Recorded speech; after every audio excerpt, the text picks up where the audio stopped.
Hi,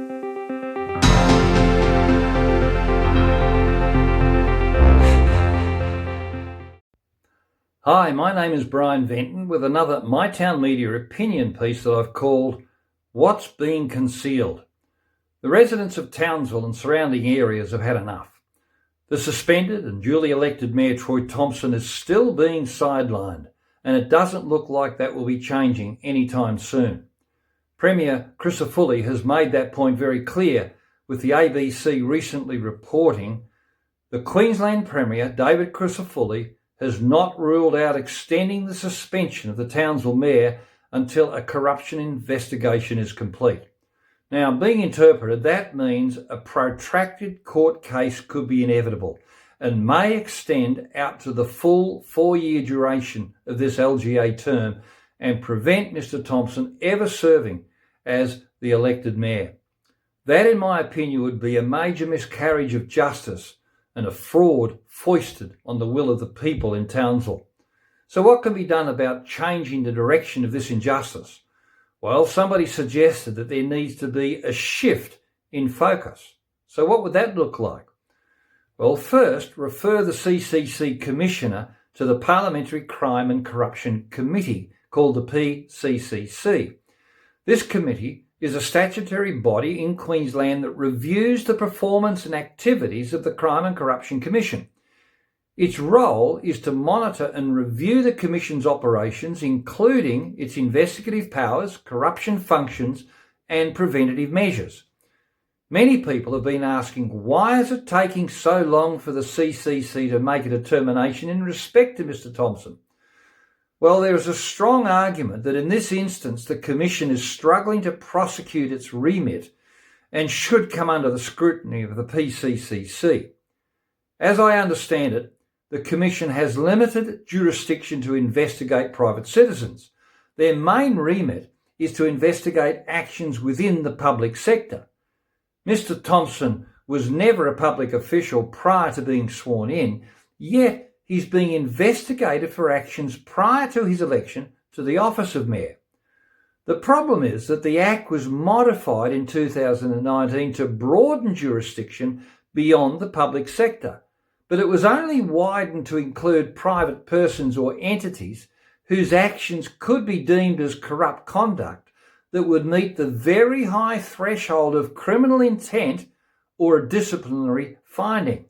None of the actions Mr. Thompson is being accused of, in my view and the view of many others, are criminally aligned as defined by the Act that would, if proved, be a criminal offence or a disciplinary breach providing reasonable grounds for terminating the person's services if the person is or were the holder of an appointment.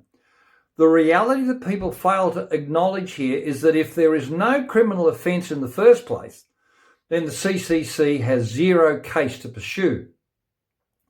In the eyes of many observers, the case against Mr. Thompson should have been determined within the first month of his suspension, but it wasn't, and the injustice beggars belief when there are cases of other public officers within the Townsville Council whose actions are likely not to have been determined either.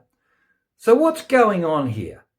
That's why the Parliamentary Committee needs to intervene and investigate the CCC and find out why it is taking so long to get an outcome. In my view, it appears there are serious deficiencies in the Act that need addressing, especially with the changes introduced in 2019, which make it virtually impossible in this instance to adjudicate an outcome without also forcing a subsequent protracted legal battle. Unless, of course, that was the intention right from the beginning. Now, the second focus shift is to refer the Premier himself to the Speaker of the House for what's called a tort of misfeasance in public office. Now, what does that mean? Well, a tort of misfeasance in public office is where a civil wrong can be redressed in law by an award of damages and relates to the intentional misuse of public power by a public officer. To establish the tort, the plaintiff, which in this case is Mr. Thompson, must prove that an act has occurred that was either invalid or unauthorised, or was done maliciously, or was done by a public officer, or was done in the purported discharge of his or her public duty and caused loss to the plaintiff. A tort encompasses a range of misconduct, from unlawful acts to the misuse of public power. It could involve actions that are intentionally harmful or done with reckless disregard for the public good. It could be argued that the Premier, by denying Mr Thompson a right to natural justice in the first place and opting for a protracted CCC investigation and openly suggesting the suspension might continue indefinitely and making a reference to the dark shadow lurking over the head of the people as a veiled justification to continue the suspension without any finding that proves that assumption in the first place, and consistently refusing to meet Mr Thompson to resolve the matter, all combine to suggest that a tort of misfeasance could be provable. Now, I know that to pursue either of these actions is not easy, but they do provide a pathway to correct the injustice that many believe is being directed against Mr Thompson. There are clearly deficiencies in the wording of the Act that need addressing.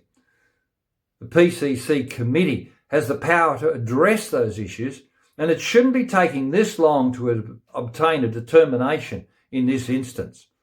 Then, a tort of misfeasance is also not out of the question, and the longer the Premier, or others for that matter, keep using language like a dark cloud, they could find themselves in a spot of bother if challenged. Now, the longer this matter goes unresolved, people could form the view that concealment in some form might be the shift in focus that's needing to be exposed. What do you think? These comments are an expression of my own honest opinions and made without prejudice. Thanks for watching, and remember, the things that appear are not always as they seem. Bye.